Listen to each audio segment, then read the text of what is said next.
을 정돈하여 주시기 바랍니다. 성원이 되었으므로 감사 속계를 선언합니다. 계속해서 감사 질의 이어가겠습니다. 질의하실 위원님 계십니까? 예, 김순희 위원님 질의해 주시기 바랍니다. 네, 김순희 의원입니다. 우리 평택시의 그 자연 경관과 모든 녹지를 위해서 애쓰시는 우리 푸른도시 사업소 관계자님께 진심으로 감사드리고요. 제가 아까 김승겸 의원님이 질의하신 거에 대해서 보충 질의를 좀 더 좀 세심하게 해드리고 싶어서 제 13회 정원문화 박람회가 이제 올해가 저번에 정원 프리뷰 행사 문화 박람회 프리뷰 행사도 저도 다녀왔고 날씨가 뭐 더웠지만 그래도 많은 분들이 참석해갖고 거기에 대한 이제 욕구나 열망이 강한 거를 알 수 있었습니다. 제 12회 정원문화 박람회 이후에 거기 그거에 대한 혹시 피드백은 들어보셨는지요? 그쪽 예, 관계자분들하고 혹시 피드백이나 이렇게 서로가 의견을 교류하거나 그런 적은 있으신지? 예, 그렇습니다. 저희가 해마다 이제 경기도에서 돌아가면서 이제 경기 정원문화박람회를 개최합니다. 지난해에는 이제 남양주시에서 개최를 하였습니다. 예, 항상 정원박람회가 끝나면 경기도에서 다 같이 모여서 이제 그거에 대한 평가를 하게 됩니다. 예, 그리고 이제 지난해에도 저희가 참석을 했었고요. 올해에도 또 그런 개선점을 찾기 위해서 계속적으로 그런 대책 회의를 하고 있습니다. 그럼 박람회 종료 후 개선점에 대해서는 그쪽에서 부각된 건 없나요? 예, 남양주시에서는 문제점이 이제 그런 게 좀 문제점이 있었습니다. 어, 거기는 이제 음식점이 옆에 있기는 있었지만요. 그런 준비가 좀 없었다는 점하고요. 그리고 그게 이제 길게 또 거기는 저희처럼 한 장소가 정해져 있는 게 아니고 도심에 길게 늘어져 있었습니다. 그래서 집중성이 좀 떨어진다라는 그런 평가가 있었고요. 그리고 또그 박람회에 이제 뭐 화장실이라든지 이런 그 길게 늘어져 있기 때문에 화장실 이런 부분이 좀 부족했다는 부분, 그리고 편익 사업 이런 부분이 조금 부족했다는 부분이 그 평가가 나왔었습니다.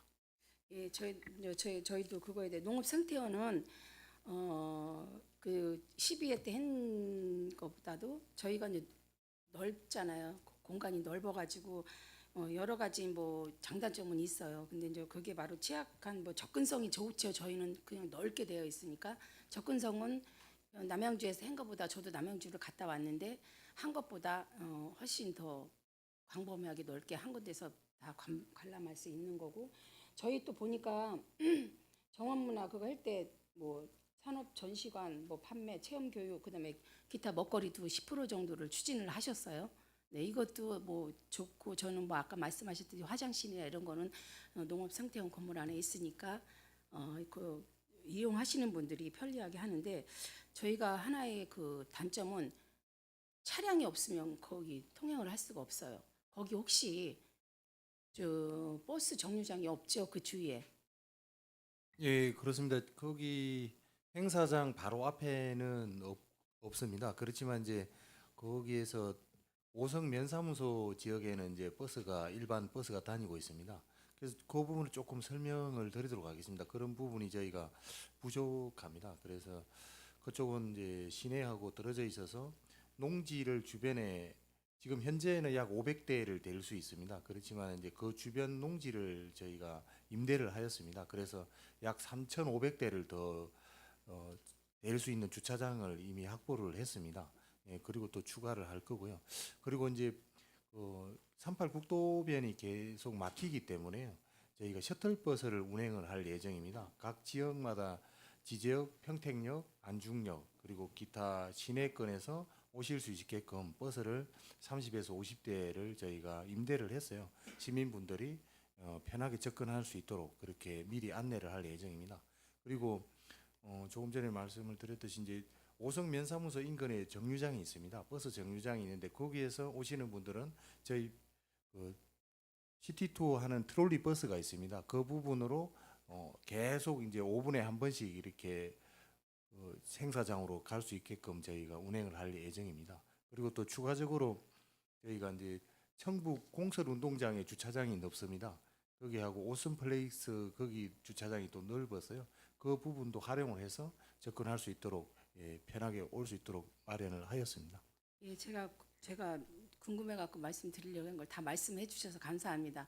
셔틀버스 운행을 하신다고 하니까 너무 잘하신 거고 또 뭐 저희 트롤리 버스도 운영을 하고 거기에 그 기간 동안에는 좀 시민들이 불편하지 않게 전부 차만 가지고 있는 거 아니잖아요. 그리고 차량이 뭐 왔다 갔다 교통이 불편해 가지고 그런 거를 원하시는 분들도 많이 있고 또는 뭐 노약자들이나 그런 분들도 와서 보기에는 적합하지 않은 그런 형태인 줄 알았는데 이렇게 하시니까 정말 너무 많은 애를 쓰셨으니까 그렇게 해주셨으면 감사하고 매년 평택 꽃나들이 방문객도 감소를 하고 있잖아요. 방문객이 감소하는 이유는 주위 환경 접근성이 너무 용이하지가 않은 거고 뭐 주차장 시설이 없거나 아니면 차량이 뭐 이용이 안 되거나 이런 많은 문제가 있어서 그러는 거니까 그거에 대해서도 좀 철저하게 관리 좀 해주시고 지금 하시는 거 보니까 여기저기 많이 애쓰셨는데 그때까지 그게 다 이루어져 갖고 아무 불편 없이 다들 많이 애용을 할 수 있도록 해주시기 바라겠습니다. 그리고 정연 박람회 이후에 저번에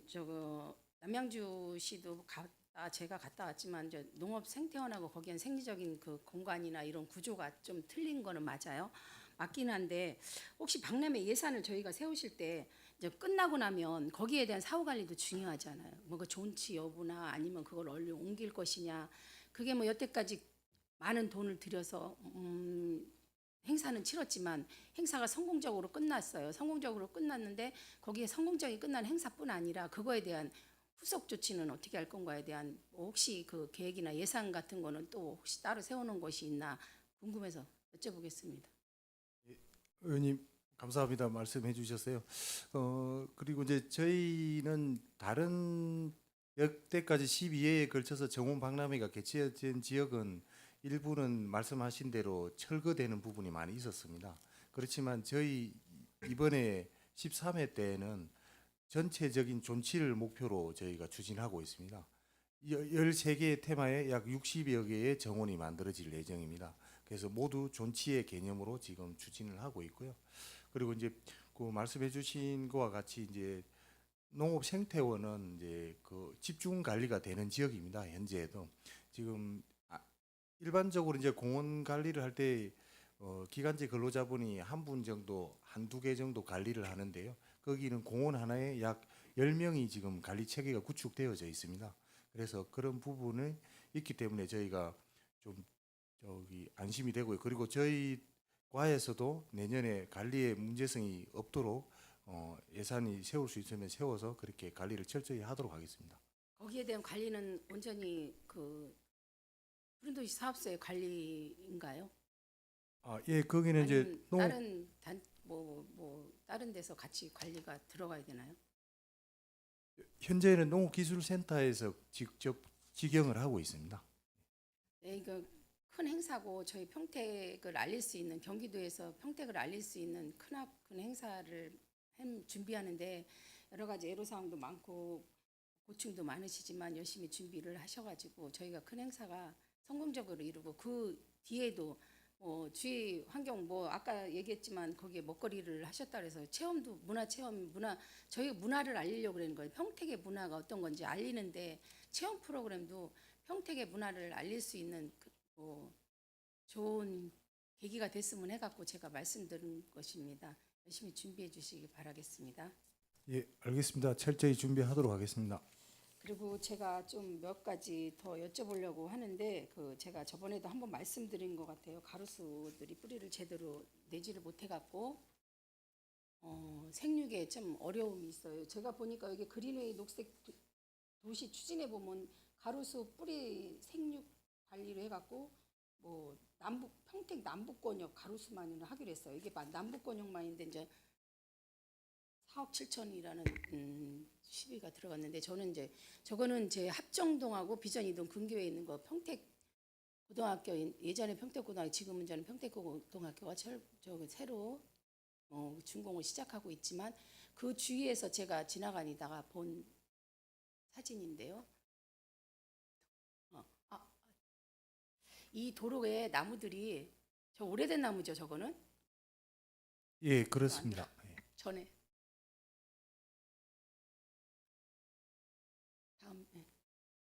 이게 나무들이 사실 저렇게 도로가 울퉁불퉁해요. 저렇게 울퉁불퉁한 이유가 뭘까요? 예, 그 부분은 좀 설명을 드리도록 하겠습니다. 가로수분 안에 가로수가 지금 갇혀 있는 형태입니다. 그래서 뿌리가 뻗을 수가 없었어요. 그게 보도블록을 들고 일어난다든지 그 주변에 있는 가옥을 또 이렇게 침해를 한다든지 그런 현상이 발생됩니다. 그래서 저희는 이제 띠녹지라고 해서요. 가로수와 가로수 사이를 열어줍니다. 그러면 이제 그 가로수 뿌리들이 그 열어준 공간으로 들어가기 때문에 그런 부분을 지금 개선해 나가고 있습니다. 의원님께서 지적을 잘 해주셨는데요. 이 부분은 옛날에 이제 저희가 도심이 초기에 형성될 때 이제 그런 형태였는데요. 이런 부분을 계속해서 개선해 나가고 있습니다. 저 오늘 아침에도 제가 보고 온 거예요. 저 아침에 와서 확인을 하고 온 건데 사실 이게 되게 위험해요. 뭐 그냥 지나가는 시민들한테도 위험하거니와 근데 저희가 사실 연말 되면은 도로 공사를 엄청 많이 해요. 보도블록 공사를. 그럼 시민들은 또 보도블록 공사하네. 또 연말이 됐나 보다. 이런 의견이 되게 많이 제시가 돼요. 또 시에서 연말이 됐나 보다. 연말이 됐나 봐. 내년이 올래나 보다. 보도블록 공사를 하는 거 보니까. 근데 구체적인 내용이나 구체적인 이유를 없이 아니 그냥 구체적으로 거기에 대한 뭐가 잘못돼 있는지 그에 대해서 연구를 하거나 노력을 해갖고 거기에 대한 쟁점을 찾아야 되는데 사실 보도블록 공사가 연말 되면은 의례적인 행사가 돼버리니까 저희들은 이제 와서 알겠지만 일반 시민들도 다 그래요. 연말이 됐구나. 또 보도블록 공사를 하는구나. 그럼 이런 식의 보도블록이나 그 바닥에 보면 또 이제 저렇게 막 나와 있는 것도 많아요. 근데 그거에 대해서 불합리한 걸 제가 말씀드리는 게 아니라 근본적인 거를 저게 도로가 아픈 거예요. 나무가 아픈 거예요. 저도 다니면서 저 부분을 많이 봤는데요. 당초에 이제 경계석으로 되어 있는 가로수분들은 도로 개설 공사하면서 보도보도 깔면서 도로봇에서 한 사항들이고요. 그 이후에 이제 저희가 문제가 있어가지고 했던 부분들은 가로수분이라고 해가지고 별도로 저 모양하고 다릅니다. 근데 이제 도로보세에서는 이제 부분 정비를 해줘야 되는데 사업비 문제라든지 이런 것 때문에 그 침하되는 부분들만 손을 만지다 보니까는 저는 문제들이 많이 발생되고 있는 상태입니다. 가로수를 해갖고 저희가 투자되는 뭐 가로수 뿌리 생육 현상이나 아니면 뭐 녹색 가로수 이런 걸로 해갖고 저희가 예산이 많지는 않지만 그래도 차츰차츰 해나가야 될 일이라고 생각해요. 1년에 한 번씩 도로 정비를 하는 것보다 앞으로의 10년, 20년을 내다보고 고사목이 얼마 정도 된다 그랬죠? 가로수들 가로수가 이제 고사목이 뭐 거의 저희 없는데요. 이제 거의 없어요? 이제 그 일부 이제 생육에 문제가 되는 부분이 간혹 있기는 합니다. 예. 근데 저번에 저희가 업무 보고 받을 때는 가로수 중에서 수세 악화라는 건 수세 악화가 제일 심한 수세 악화라는 건 우리 제대로 땅속으로 스며들지 못해가지고 수세가 악화돼가지고 가로수가 고사되는 이유가 많다고 그렇게 말씀하셨는데 거의 없다고 하시니까 그건 천만 다행인데 고사목 그 평택시 고사돼갖고 나무를 베거나 아니면은 처리하는 그런 현황이 있으시면 저한테 하나 좀 주시기 바라겠습니다. 예, 알겠습니다. 네, 그래서 그리고 제가 그러니까 나무가 아픈 게 아니라 이게 도로가 아픈 게 아니라 사실은 나무가 아파갖고 나무가 소리를 내갖고 밑에가 다 이렇게 도로가 엉망이 되어버리는 거예요. 그럼 우리 사람이 아프면 병원에 가서 치료를 받아야 되잖아요. 정신적으로 아프면 치유를 해야 되고 정당한 치유가 뭐고 정당한 치료가 뭔지 좀 찾아갖고 해주시기를 바라겠다는 의미에서 제가 이거를 말씀드린 거고요. 또 하나 이거는 제가 찍은 지 며칠 안 된 거예요. 현촌초등학교 저 뒤에가 현촌초등학교예요. 한국마트 갔다가 거기 누가 얘기를 하는 바람에 제가 한번 가서 들려봤어요. 이쪽은 나무가 이렇게 되게 잘 자랐어요. 근데 옆에 봐봐요. 이게 이유가 왜 이렇게 됐을까요? 그 부분은 이제 의원님 이제 수종이 좀 다른 건데요. 처음에 보여주신 부분은 사철나무라 좀 이렇게 군식이 많이 된 부분이고 잎이 치밀해서 그게 이제 잘 자라게 이렇게 보입니다. 그리고 이 부분은 남천인데요. 남천 부분은 좀 잎이 좀 적습니다. 그 사철나무에 비해서요. 그래서 좀 빈약해 보이는 형태가 되겠습니다. 빈약해 보이는 게 아니라 제가 이 사찰나물 저 옆에는 경계 집수 경계인가 뭐가 돼 있어요. 설치가 돼 있어요.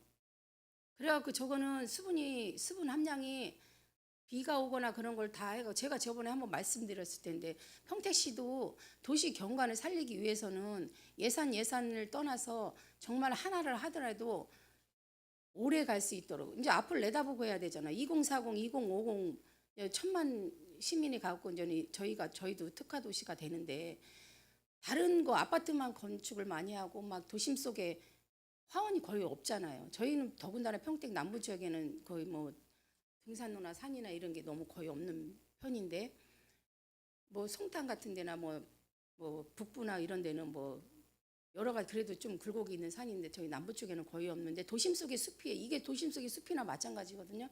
이게 직수 경계를 한 거예요. 제가 그래서 제가 저거를 알아보느라고 저 사진을 찍었습니다. 그럼 어쨌든 간에 잘 사는 나무인지 사철나무가 잘 살아서 저것 때문에 그렇다. 그런 건지는 몰라도 일단은 이쪽은 이렇게 다른 나무도 이렇게 풍성하게 잘 자라고 있는데 이쪽은 집수 경계를 안 한 쪽이에요.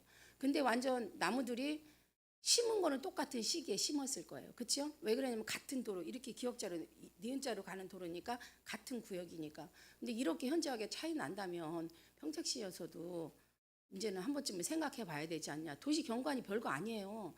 푸르른 거 보는 거하고 정말 여리여리게 다 똑같잖아요. 저희가 애완견을 하나를 키워도 건강한 애완견은 막 뛰어다닐 수 있는데요. 아픈 애완견은 못 뛰어다니죠. 똑같은 거예요. 사람이나 식물이나 다 똑같다고 생각하거든요. 이런 것도 하나하나 할 때마다 한 번쯤은 생각해 주셔야 될 거 아닌가 해갖고 제가 말씀드린 거거든요. 그러니까 근본적인로 뭐 다 돈을 많이 들여서 이렇게 하라는 게 아니라 근본적으로 치유 방법이 뭔지 어디가 아픈지 어디를 치료를 해야 되는지 그거에 대해서 정확한 좀 답변 좀 찾으시기 바라겠습니다. 예, 알겠습니다. 예, 감사합니다. 그리고 제가 또 하나 이거는 이제 제가 이거는 그 조개터 그 맞은편에 지금 공사하고 있는데 아주 사단지 지금 재개발 들어갔는데 거기를 찍은 거예요. 가로변을. 그다음에 그 밑에 거는 이거는 저는 조개터예요. 소나무로 다 바꾼 이유를 좀 한번 설명해 주시겠어요? 예, 이 부분 설명을 드리도록 하겠습니다. 이 조개터의 거기 상인분들께서요, 이제 조개터 상인의 활성화를 위해서 가로수를 식재를 좀 요청을 한 사항이었습니다. 기존에 은행나무가 이런 게 있었는데 열매라든지 이런 부분이 민원이 많이 야기가 됐어요. 저희가 소나무를 식재를 했고요. 그 당시에 이제 그 상인분들과 회의를 통해서 이 부분이 식재가 됐었습니다. 예, 그리고 이제 다른 낙엽 한렵수라든지 이런 부분은 잎이 크고 또 치밀해서 간판이 많이 가린다고 해서 이제 그 당시에 그 침엽수를 심었습니다. 그리고 이제 또 한 가지의 기능은 소나무가 겨울철에 푸릅니다. 그래서 푸르름이 있으면 또 상인 쪽이 활성화가 된다는 그런 의견도 있어서 그 당시에 소나무를 식재를 하였습니다. 예, 저도 소나무의 장점과 단점을 비교해 봤더니 아까 말씀하셨더니 사계절이 푸르른 거하고 뿌리가 튼튼해서 이제 생육이 다른 것보다 강해요. 강하게 잘 자라고. 옛날에 우리 애국가에도 있잖아요. 남산에 저소나무 철갑을 두는 듯 그만큼 강하다는 거예요. 생명력이. 그리고 병충해에도 좀 강한 편이고 또 오래 사는 나무로 소나무는 수명이 오랜 걸로 했는데 단점이 성장 속도가 다 똑같지가 않아요. 근데 가로수로 보면은 뭐 하나는 크고 하나는 작고 지금 노란 잎이 돼가고 거의 막 말라 있는 것도 많이 있어요. 그거는 자세히 제가 안 찍었는데 그러면서 대신 이게 지금 산불이 저희가 많이 났잖아요. 취약점이 저쪽에는요 거의 다 음식점 도로예요. 거의 주위에 자세히 그 밑에서 내려서 그것까지는 안 찍었지만 담뱃재 장난이 아니에요.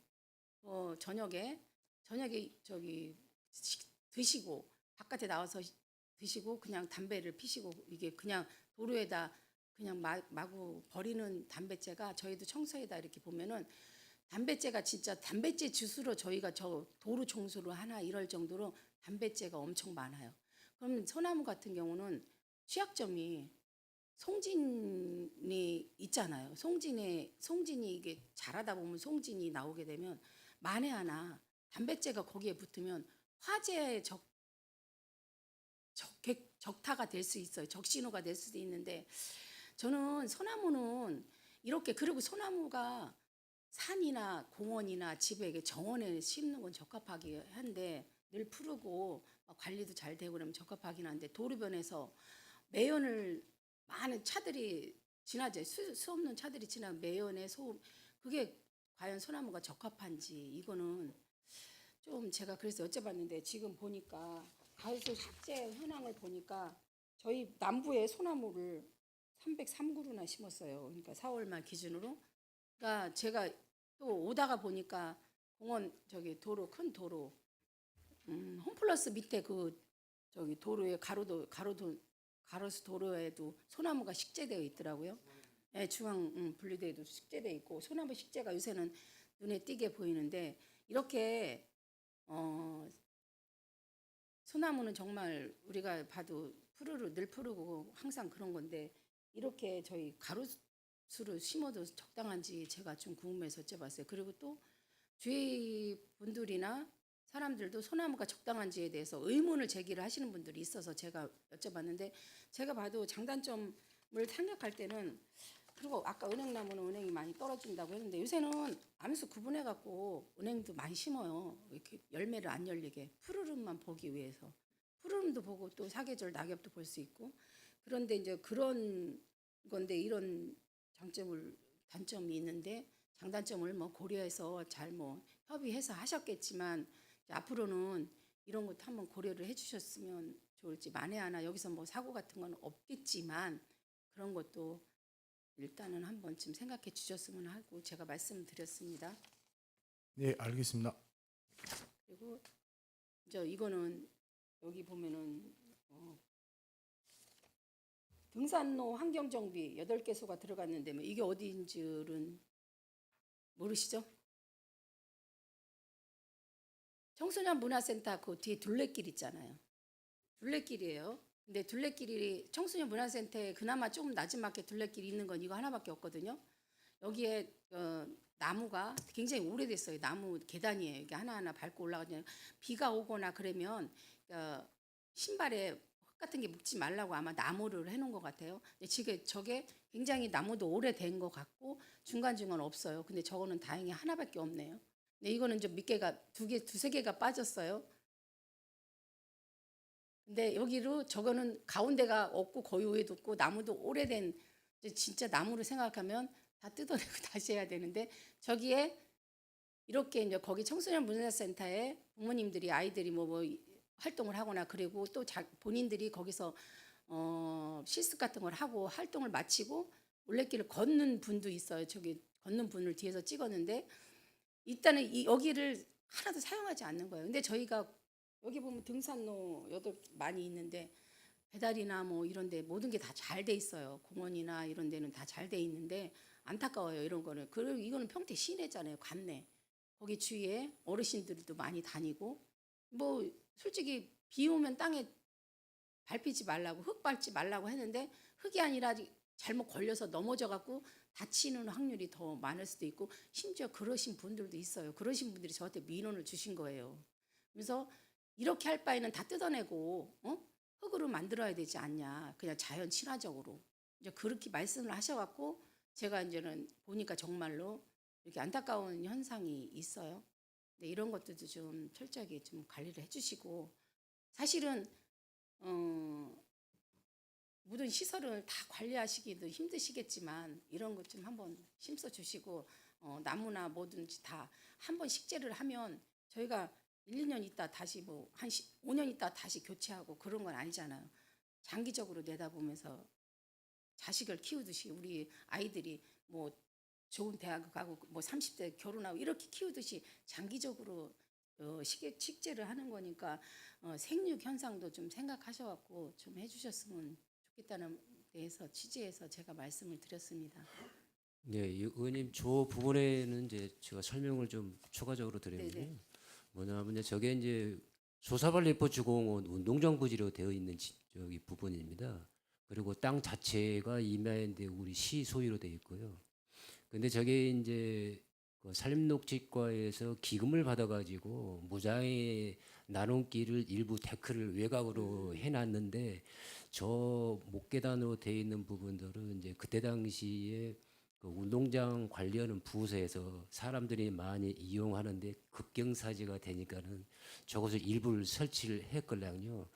그래서 저희가 그 무장의 나눔길을 하면서 저것을 같이 하려고 그러는데 그때 당시에 이제 사업비가 좀 부족해가지고 손을 좀 못 댄 부분이 있습니다.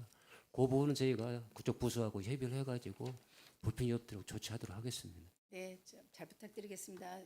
소장님 감사합니다. 답변해 주셔서. 네, 저는 산림녹지과 여기서 마치게 다음에 질문하겠습니다. 위원장님 마치겠습니다. 네, 김순희 의원님 수고하셨습니다. 계속해서 질의하실 의원님 계십니까?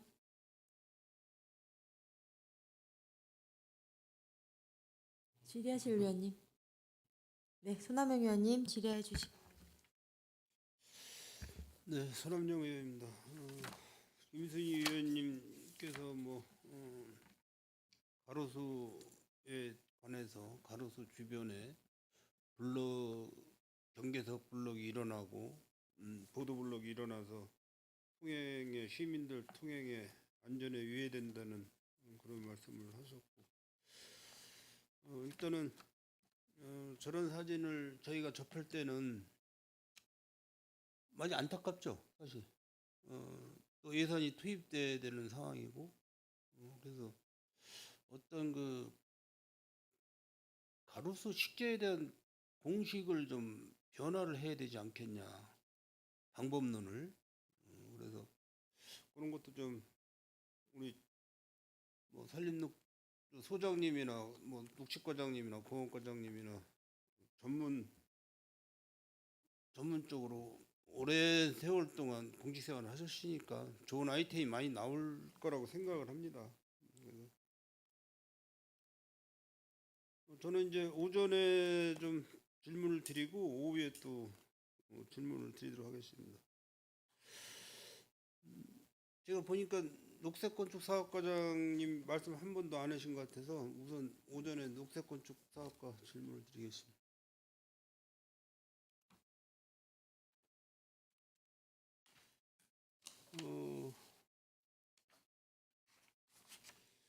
지금 우리 녹색건축사업과에서 하시는 일이 우리 평택시의 공공건축 그 사업장 전체를 다 지금 관계를 하시는 거죠. 지금 자료를 갖고 계신지 모르겠지만 전체적으로 지금 건수가 어떻게 되죠? 지금 저희들이 기획 단계부터 시작하고 있는 게 54건입니다. 쉬운 5건. 예, 총 54건. 쉬운 4건. 예, 예. 네네.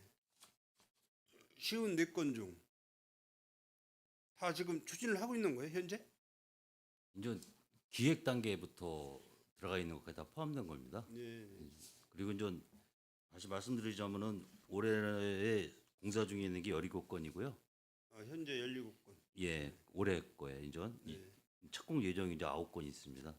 착공 예정이 9건. 예, 그래서 총 25년도에 26건이 좀 진행 예정입니다. 진행 중에 있고요. 지금 공공 건축 그 사업비에 대한 예산 문제는 아직 잘 모르시죠? 예산에 대해서는 예산과하고 회계과하고 이렇게 잘 해서 지금 협조가 되나요? 예, 계속해서 사업의 그 일정에 맞춰가지고 회계과하고도 계속 예산안 부서하고 같이 계속 긴밀한 협조를 유지하면서 진행하고 있습니다. 제가 이 질문을 왜 드리냐면 어제 농업센터 제가 그 행정감사를 봤는데 교육관 건립을 했는데 교육관은 다 젖어 있는데 그 직규류가 못 들어가 가지고 지금 한 6, 7개월 딜레이가 됐어요. 이런 상황은 있을 수 없는 일이거든요. 예를 들어서 지금 이제 곧 평택 아트홀 예술의 전당이 이제 아트홀로 명칭이 바뀌었잖아요. 준공 예정일이 한 11월 되나요? 올 11월? 근데 이제 준공 예정일을 목표를 두고 11월 달 목표를 두고 예산이 부족해 가지고 2026년 뭐 11월 달에 된다고 그러면은 그 시민들이 이해를 하겠습니까? 이해를 못 하는 상황이죠. 그러니까 뭐 어떤 사업에 대해서 물론 이제 뭐 회계 예산과에서 뭐 집행을 잘 하겠지만은 그래도 소장님이나 과장님이 좀 챙기셔야 될 거예요. 예산 문제도.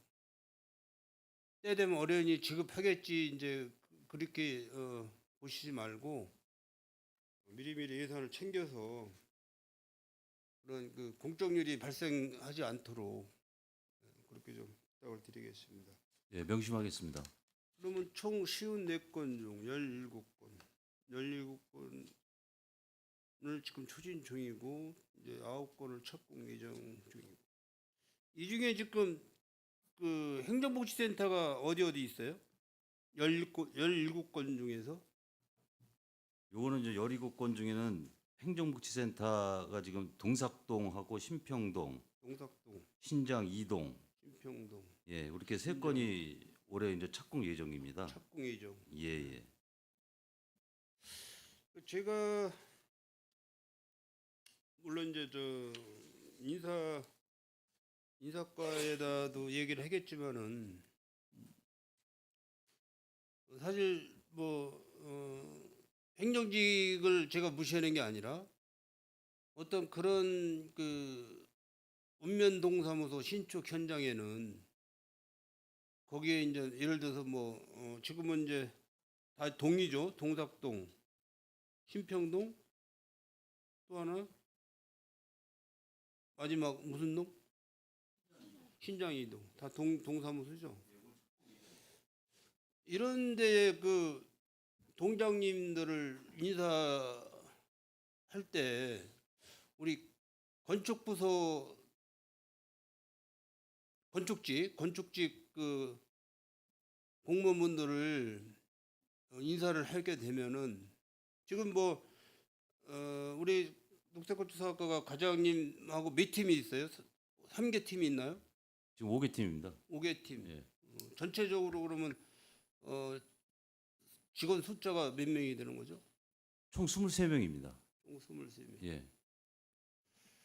이 물론 이제 그 책임 감리단장이 계시고 감리하시는 분들이 있겠지만은 그래도 그분들도 뭐 믿고 맡기는 거지만은 우리가 현실적으로 좀 전문직을 갖고 있는 분들이 예를 들어서 동작동이나 신평동이나 신장 이동이나 이런데 발령을 받게 되면은 도면만 봐도 금방 눈에 들어올 거 아니에요. 그러면 추후 하자 문제가 좀 덜 생길 거 아니냐.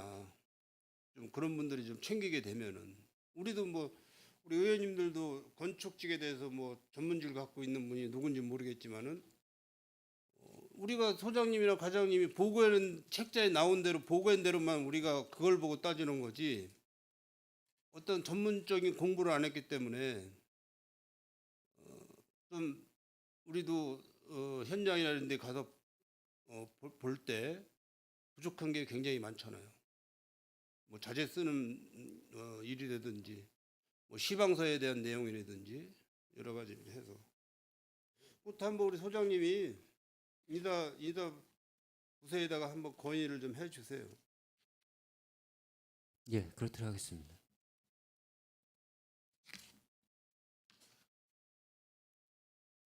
제가 다른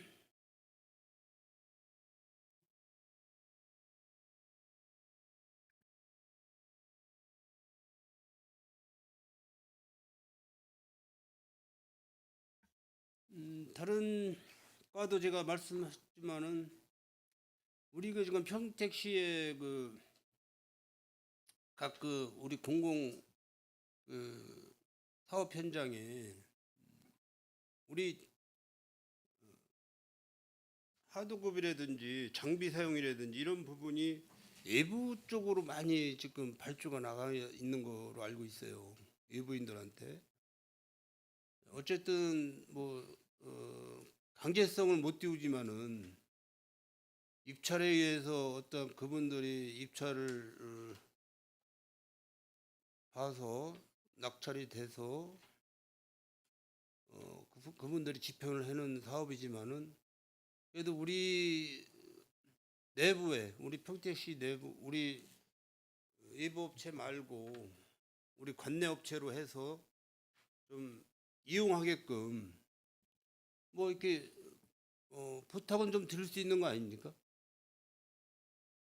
예, 그렇습니다. 뭐 법적으로 크게 뭐 문제될 건 없지 않습니까? 어느 업체를 지정해서 해라고 했을 때는 문제가 되지만은 우리 관내 업체를 좀 이용해 줬으면 좋겠습니다 하고 정식적으로 요구를 하게 되면은 뭐 그분들도 뭐 이렇게 반감은 하지 않을 거로 알고 있는데 물론 뭐 100%다 할 수는 없겠지만은 제가 이 사무출장소 건립공사 현장 현황을 보니까 현재 공정률이 13%예요. 물론 이제 레뮤콘, 철근 등은 이제 우리 지역업체 한 95% 되고 굴삭기, 펌프카는 한 100% 되고 이제 토공사, 철골공사 등 이런 일을 하는 분들이 지금 현재 32% 정도 좀 이 토공사나 철골 공사도 좀 우리가 포스트를 올릴 수 있도록 좀 한번 체크 좀 해주시고 고덕도 행정복지센터는 현재 공정률이 8% 이제 시작 막 한 거죠. 철근 등이 44%, 크레인 뭐 종장비 63%, 토목공사가 이제 90 여기는 높네요. 토목공사 96%. 지역업체를 쓰는 거 같은데. 예, 지역업체입니다. 세계도 행정복지센터는 공정률이 45.19%, 거의 한 반 정도 돼가는데 왜 레뮤콘이 예부업체가 많이 들어오나 레뮤콘이 지역업체가 34.2%밖에 안 돼. 또 지게차, 덤프, 뭐 장비, 크레인 등이 53%밖에 반밖에 안 돼. 뭐 또 방수공사 등 뭐 여러 가지 뭐 토공에 철골 뭐 이런 공사하시는 분들이 10%밖에 안 된다. 여기도 한번 좀 지적을 합니다, 제가. 뭐 아트센터는 지금 뭐 공정률이 한 90%돼 가니까 뭐 지금은 이제 마무리 단계니까는 제가 말씀을 안 드리겠습니다. 서부 장애인복지관 건립공사가 현재 공정률이 37%. 하도급은 이게 아마 지역업체로 다 결정이 된 것 같아요. 100%. 뭐 여기 상당히 좋습니다. 크레인 뭐 장비 등이 90%. 뭐 유로품 등 뭐 85%. 좀 퍼센트가 높게 나오는 현장이네요. 행성도서관, 예절교육관, 건립공사 현재 공정률 1%. 이제 시작하는 거죠 여기는. 좀 여기 관계자분들한테 좀 만나셔서 좀 부탁 좀 잘 해주시고 이제 뭐 등등 해서 서부 청소년이 뭐 현재 공정률 70%뭐 맞네 현장이 뭐 팽성 국민체육센터 공정률 76%. 무형문화재 전수교육관 건립공사가 현재 공정률 76%. 이건 뭐 과장님이 어려우시겠지만은 팀장님들하고 한번 미팅을 하셔가지고 지역업체를 활용하게끔 좀 잘 좀 이렇게 체크를 좀 부탁드리겠습니다. 알겠습니다. 더욱더 분발하겠습니다. 우리 지역 신문에 실린 내용을 제가 이렇게 보니까 평택 고덕 택지개발 시공사 강산건설이라고 있는 것 같아요. 이게 이제 관내업체와 협력 약속. 그래서 이제 지역 신문에서 기사를 좀 내드렸는데 지역 경제의 회복에 단비가 되는 것 같다는 내용이에요. 그래서 강산건설은 평택시 관내 업체와 협력해 지역사회와의 상생을 최우선 가치로 삼겠다는 입장을 밝혔다. 특히 사업 과정에서 발생하는 중장비 및 인력 수요를 지역 내에서 우선적으로 조달하겠다는 약속을 내세우며 지역 경제계의 주목을 받고 있다라는 내용입니다.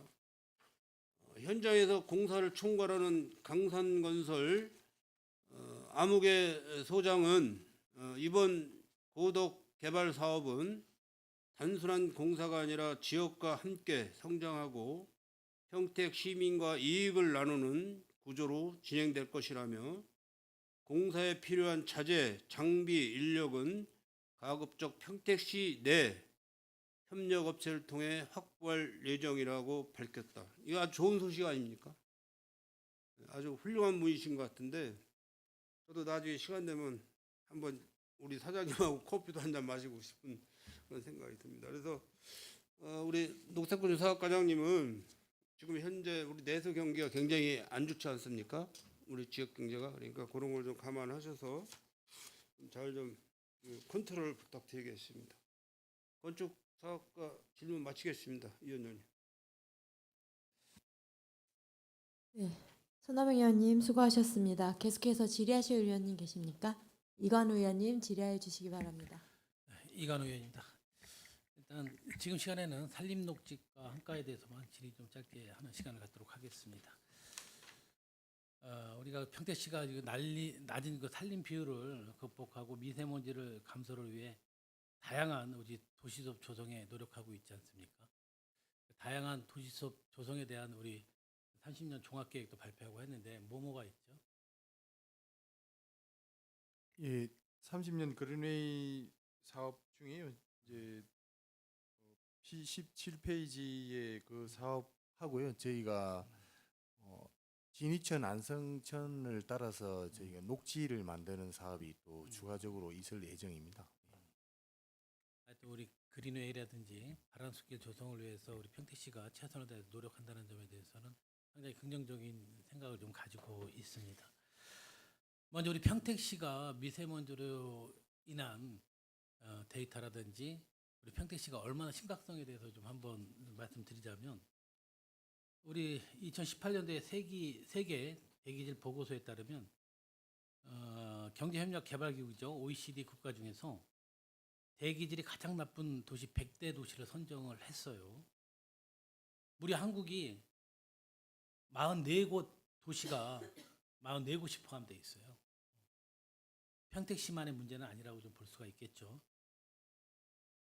그리고 또 평택은 한국 도시 중에 4번째로 오염이 심각한 도시로 꼽혔어요. 뭐 주 발생 원인은 자연 녹지 비율이 상당히 낮은 도시죠. 우리가 산림 비율이 17%, 전국은 63%, 거의 3분의 1에 해당하는 우리 산림 비율을 우리가 가지고 있기 때문에 다행히 이런 부분에 대해서 상당히 취약할 것이라 생각을 합니다.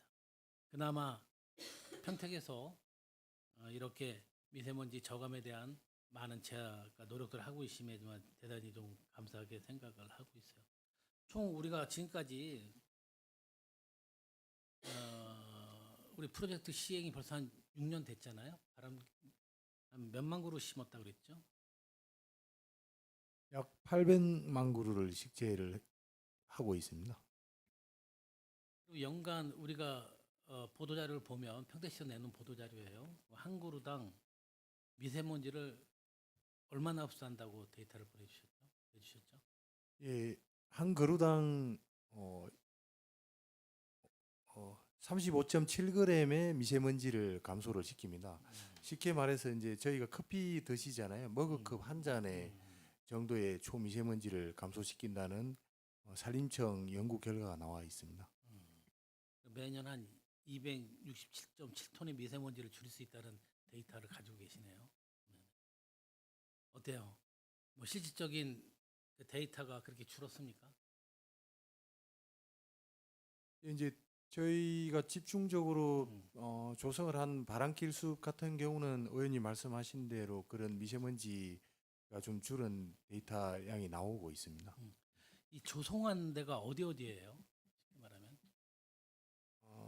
이제 바람길 숲 같은 경우는 저희 전역에 다 만들었는데요. 1번 국도변 여기하고요. 그리고 통복천, 그리고 38호 국도변, 그리고 안성천변에 식재를 하였습니다. 우리 800여만 그루가 심어졌다고 하는데 그 나무의 수종 문제를 한번 얘기하고 싶어요. 대부분 수종은 어떤 그루가 가장 많이 심어졌나요? 수종은 다양하게 있는데요. 저희가 이제 미세먼지에 관련되는 사업은 이제 침엽 수림이 사계절 풀이기 때문에 저희가 미세먼지가 가장 많이 발생하는 겨울철하고 이런 봄에 그 감소시킬 수 있는 게 침엽 수림이 좀 높습니다. 그래서 소나무, 잣나무류를 많이 식재를 하였습니다. 그리고 비율은 약 6대 4 정도, 하엽수가 60%, 침엽 수림이 40% 정도로 식재를 하였습니다. 그러니까 저도 의구심이 드는 게 800만 그루라면 눈에 확 띌 정도로 이게 좀 보여야 되는데 보이지 않는 원인이 혹시 화단목이나 화단수까지 포함해서 800년마라 그런가요? 예, 그렇습니다. 이제 나무는 이제 의원님께서 잘 아시겠지만 이제 키가 큰 나무, 중간 나무, 작은 나무 이렇게 감목 저희가 교목을 표현하는데요. 예, 그런 부분이 다 포함되어 있는 수량이 되겠습니다. 실질적으로 우리가 눈에 보일 수 있는 그루, 나무 그루라고 하면 실제로는 700, 800만 원 그루가 아니라 그보다 상당히 적은 수로 표현하는 게 맞겠네요. 그렇죠. 우리 뭐 50cm, 1m 이하에 있는 그런 나무, 쉽게 말하면 도로변의 차단 그런 수 같은 거는 실은 여기가 뭐 800만 그루라고 표현하기에는 하나의 묶음이라고 좀 볼 수 있는 그런 소지도 다분히 있거든요. 앞으로 이런 데이터를 내놓으실 때는 그루 최소한 뭐 크기가 몇 메다, 크기가 몇 네, 연생이 몇 년생 정도 이렇게 구분해서 한번 발표를 해줬으면 좋겠습니다. 예, 알겠습니다.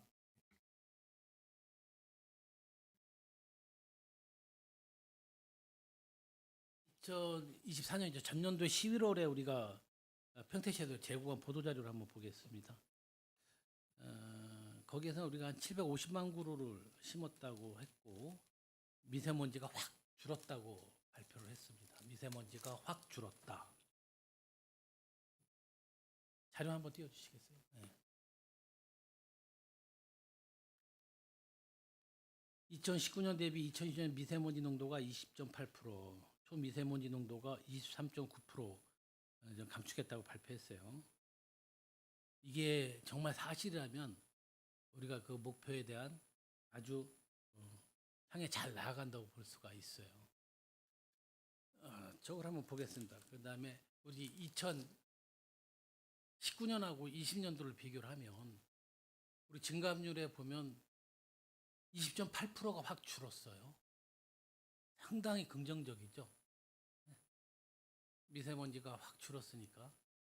그런데 21년도 가면 더 줄어야 되는 게 현실인데 21년도에 보면 다시 9.5%가 상승했어. 전년도 대비. 다시 22년도 보면 10.9%가 또 줄었어요. 23년도 보면 다시 12.2%가 늘었어요. 우리가 PM10, PM2.5라고 이렇게 표기가 돼 있는데 이걸 혹시 보시는 분들이 어떤 의미인지 모르니까 PM10과 PM2.5에 대한 설명 좀 한번. 예, PM10과 PM25의 차이점은 가장 간단하게 PM10은 일반 미세먼지를 말하고요. PM2.5는 초미세먼지를 말합니다. 그래서 이제 초미세먼지는 사람의 눈에 잘 보이지도 않고 인체에 들어왔을 때 해를 끼치는 그 미세먼지의 양이 되겠습니다. 이들이 건강에 아주 많은 영향을 주죠. 악화에 대한 그런 분들. 우리 그럼 초미세먼지도 한번 볼게요. 초미세먼지도 2019년도 비교해서 2020년도에는 상당히 많이 줄었어요. 24.1%. 그래서 저 곰곰이 생각해봤어. 24.1% 확 줄었다가 21년도에 다시 늘었다는 얘기는 그 사이 20년에서 21년 사이에 혹시 수목들이 많이 죽었나? 그런 생각을 좀 가질 수 있던 거고, 또 22년도에는 약간 또 줄었어요. 결국 23년도에는 다시 다 늘었다는 얘기죠. 그러니까 22년도 기준으로 했을 때는 23년도에는 줄은 퍼센티지보다 는 퍼센티지가 조금씩 좀 앞섰다는 얘기예요.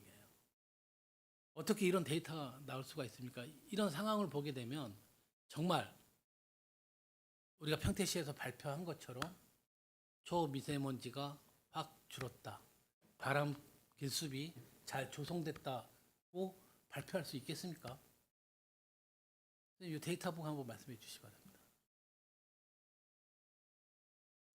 예, 이제 그 의원님께서 말씀해주신 미세먼지는 이제 다양한 환경에 의해서 발생될 수 있는데요. 뭐 중국에서 항사가 날아오는 그 수치와 뭐 공장에서 그 당시에 IMF 코로나 시절에 공장이 가동 안 되었을 때 일시적으로 좀 줄었다가 다시 또 가동이 많이 되었을 때 또 많이 발생하는 그런 여러 가지 환경 요인이 있습니다. 그런 부분은 이제 환경정책과에서 그런 데이터를 수집할 거라고 제가 알고 있고요. 그런 부분은 이제 연도별로 조금은 차이는 있습니다. 그런데 이제 그 산림 과학원에서 이제 발표한 거는 나무 한 그루당 35.7g 제가 조금 전에 설명드린 것과 같이요. 그 머그컵 한 잔의 초미세먼지를 저감한다는 그런 데이터는 나와 있는 상태입니다. 그렇죠. 우리가 현실적으로 다가와야죠. 우리가 일반 개념상으로 볼게요. 나무는 매년 심었어. 그러면 당연히 환경 여건이 어떻게 변화가 됐는지 모르지만 일시적인 계절에 따라 변할 수 있겠지만 1년 내내 변화되는 건 아니잖아요. 네? 그러면 계속해서 줄어야 되는 그런 상황인데 계속 오르락 내리락 하고 있어요. 그리고 우리가 또 보도자료 하면 이 사업에 대해서 굉장히 홍보에 많은 열을 올리고 있어요. 뭐 23%확 줄었다는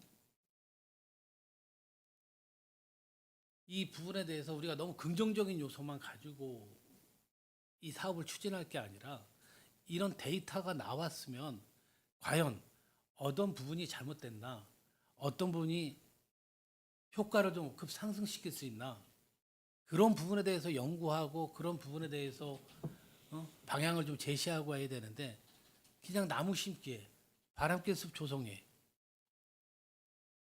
도시와 자연하는 연결 뭐 그런 것만 계속 발표하고 실질적인 우리에게 보여줄 수 있는 그런 부분들이 너무 작다고 합니다. 제가 추상적인 게 아니라 이건 정말 우리 데이터에 나온 부분이잖아요.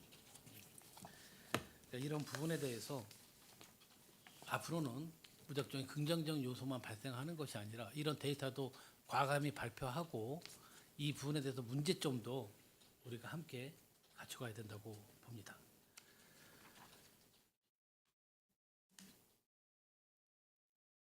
우리는 정말 산림 비율이 상당히 적죠. 예?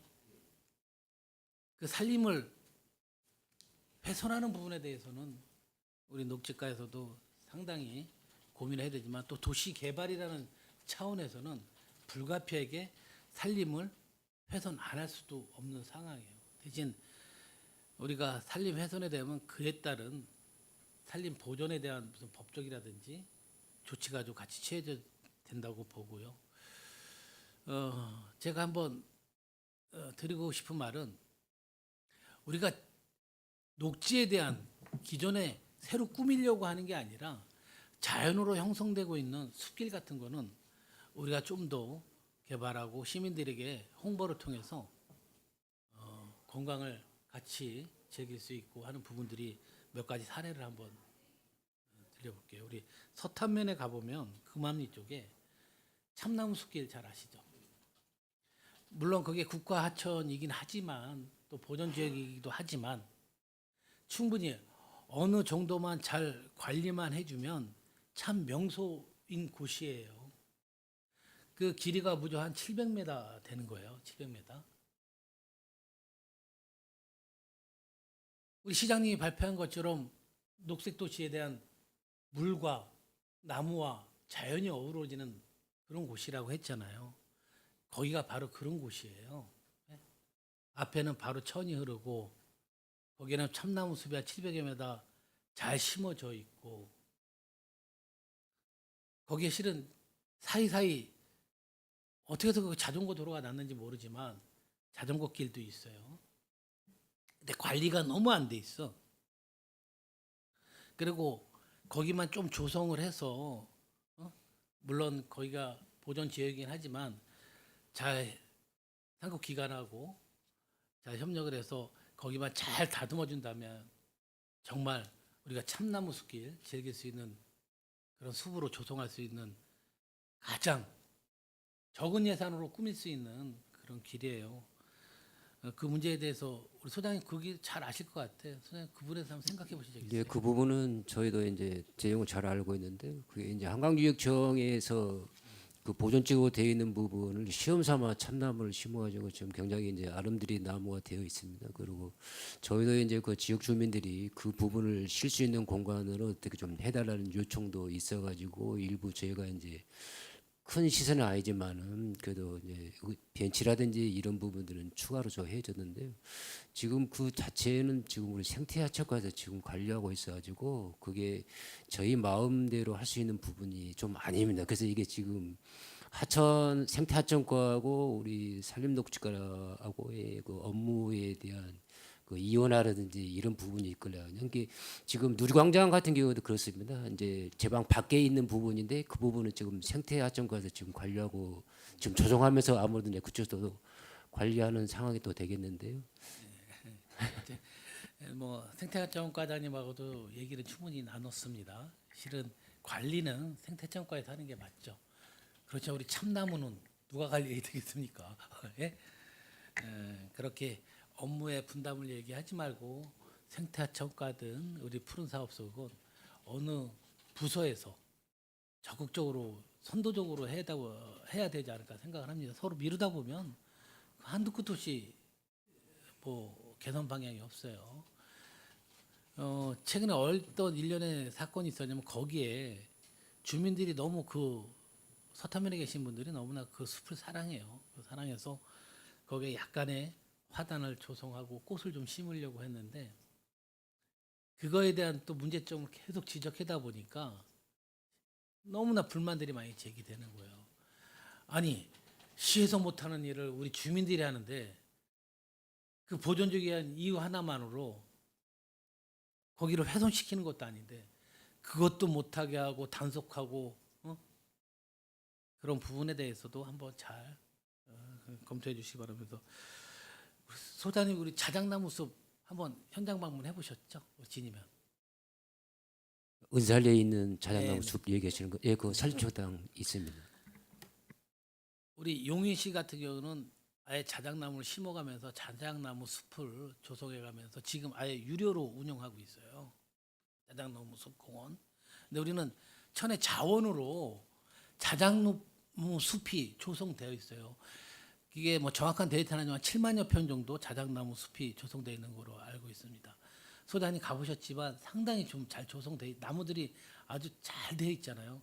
나무들도 아주 곱게 잘 뻗어 있어서 시각적인 면도 실질적으로 우리가 자작나무에서 내뿜는 많은 긍정적인 좋은 그런 것들이 뿜어져 있기 때문에 건강에는 아주 최고의 그런 장소이긴 한데 일단 소장님이 한번 방문해 주셔서 저 나름적으로 뭔가 조만간 무슨 큰 변화가 있을까 생각을 하는데 아직도 그 부분에 대해서 얘기가 없으셔갖고 이 자리에서 말씀드리는데 자작나무 숲도 정말 우리가 좀 가꾸고 좀 개발 물론 그게 우리 산림청 소속이죠. 우리 게 아니라 그러니까 그런 데하고 우리가 뭐 나무를 베는 것도 아니잖아요. 산림청 협의해서 더 잘 꾸미고 어차피 시민들이 즐길 수 있는 공간으로 활용했다고 하면 우리가 유료 공간은 아니지만 오히려 나는 용인시보다 더 잘 돼 있는 게 우리 자작나무 숲이에요. 그런 게 바로 시민들한테 제공하는 게 우리 녹색 사업의 주 부서의 역할이 아닐까 생각을 합니다. 그 부분에 대해서 한번 말씀해 주시기 바랍니다. 예, 그 부분은 이제 진입분들이 이제 요청사항이 이제 그 전에 대형 산불이 나가지고 우리 산림청에서 그 나무를 다시 조름했던 지역인데요. 네네. 면적도 굉장히 크고 위치도 좋습니다. 근데 거기가 이제 기존에는 등산로가 없던 부분인데 이제 지역 주민들이 그 부분을 좀 활용하자 해가지고 지금 산림녹지과에서 등산로는 일부 개설을 해줬습니다. 그래서 그 부분을 좀 활용할 수 있는 방법을 찾고자 해가지고 이제 북부지방산림관리청 수원 국이림관리사업소하고 협의를 해서 대안을 찾은 게 어디까지 지금 진행이 되어 있냐면은 작년에 그 2년 전에 이제 저희가 요청을 해서 그 숲과거기 사업은 완료를 했습니다. 그리고 이제 산림녹지과에서 등산로를 개설해 줬고요. 그 다음에 이제 그 산림청에서는 그래도 이제 그 땅을 가지고 산림청에서 별도로 개발 계획은 없지만 지자체에서 그 땅을 최대한 활용을 하겠다 그러면은 업무 협약식으로 해가지고 자기네들이 승인을 해주고 지자체에서 그 땅을 지역 시민들 위해서 쓸 수 있게까지는 해주겠다까지 그렇게 지금 확답이 어느 정도 되어 있는데요. 지금 이제 그 상선보호구역 해제되면서의 어떤 또 그 부분이 또 택지 개발이 이루어지기 때문에 지금 그것은 우리 그쪽 부서에서 이제 포괄적으로 좀 움직이고 있는 걸로 알고 있습니다. 하여튼 우리 부서에서도 적극적으로 좀 그 의견을 전달해 주시고, 근데 업무 협약, 우리 산림청 업무 협약을 통해서 물론 거기에 등산로길, 입구길 같은 거 잘 만들어 준 건 있어요. 근데 잘 만들어졌다고 표현하기는 좀 어렵고, 예, 그거는 아주 특정인들이만 좀 갈 수 있는 그런 상황인데 제 생각에는 일반인들도 즐길 수 있는 공간으로 좀 만들어 달라는 얘기입니다. 예, 우리 다시 한번 얘기했는데 우리 참나무숲, 자작나무숲 계속해서 관심 좀 가져주시기 바라겠습니다. 정말 수고 많이 해주셨고요. 저 이상 질의 마치겠습니다. 네, 수고하셨습니다. 네, 이관우 의원님 수고하셨습니다. 위원 여러분, 원활한 회의 진행 및 중식 시간을 갖기 위하여 감사 중지하고자 하는데 이의 있습니까? 네, 이의가 없으므로 14시까지 감사 중지를 선언합니다.